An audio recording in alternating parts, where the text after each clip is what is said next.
Hi, I'm author Tom Avatabile. Recently, I appeared on Streetwise with highly decorated retired NYPD detective Lou Tolano to discuss the setting of my new thriller, Ask Not, and some of the still nagging questions surrounding the assassination of President John F. Kennedy in 1963.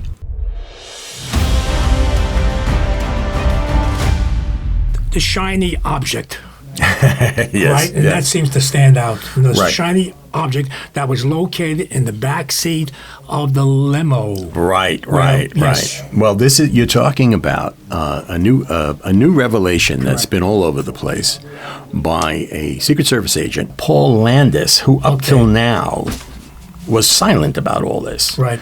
And he talks about the limousine at Parkland Hospital. This gentleman was standing there and looked in the back seat, and he saw on the rear deck of the open limousine, where the back window would be if the roof was up, was a bullet, a pristine bullet laying there. A live bullet we're talking about? No, it was a spent bullet. It had been fired, and it was in intact shape. It was not deformed or anything else.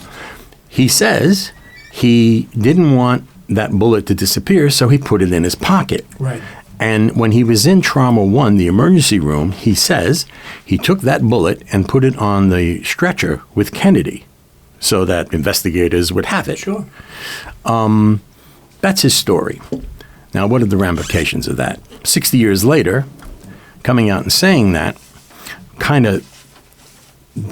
it brings into question the Warren Commission. The Warren Commission, after a year of extensive, questioning, concluded that it was a lone gunman, no conspiracy, and 3 shots were fired.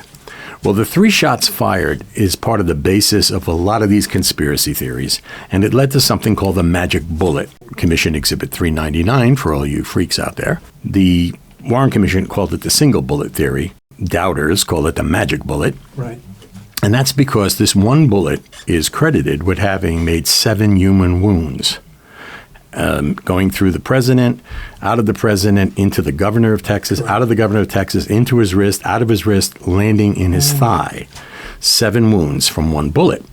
That bullet landed on a stretcher in Parkland Hospital, having, the theory goes, fallen out of Governor Connolly's thigh. Right. Governor Connolly was the governor of Texas, and they found the bullet on a stretcher. Well, if you remember, Paul said he put a bullet on the stretcher. Right.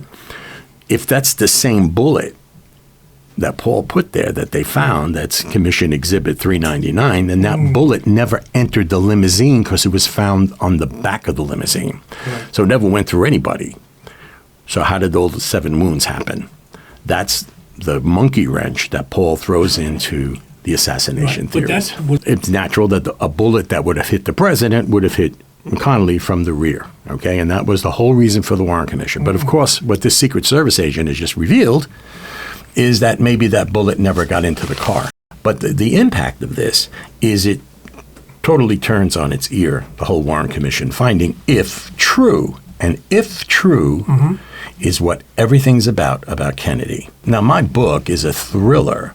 I'm not advocating any conspiracy theory. I look at the whole cottage industry of Kennedy conspiracies, and there are thousands. Exactly. I'm not advocating any position. Except, in fact, my hero, the hero of my book, doesn't believe any of it. He's he's constantly, that's crazy, you're crazy, they're all crazy. And why is he talking to these people? Because his brother winds up dead. And his brother was a conspiracy theorist. He was an author who wrote about these conspiracy theories. He was a freelance writer for Playboy and men's magazines where they had these interesting articles that you told your wife that was the reason why you read the magazine, for the articles.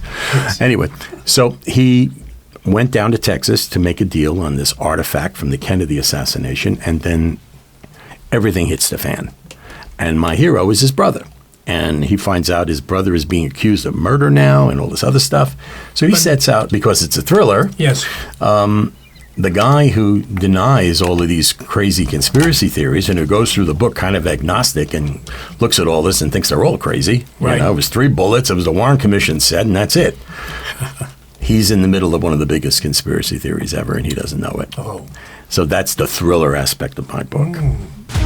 In Ask Not, Hank Larson has to confront these issues surrounding the Kennedy assassination as he is on the trail of his brother's killer. While doing so, he and the woman who volunteers to help him unwittingly become the target of the powerful men who want to keep the true story of JFK's murder a secret.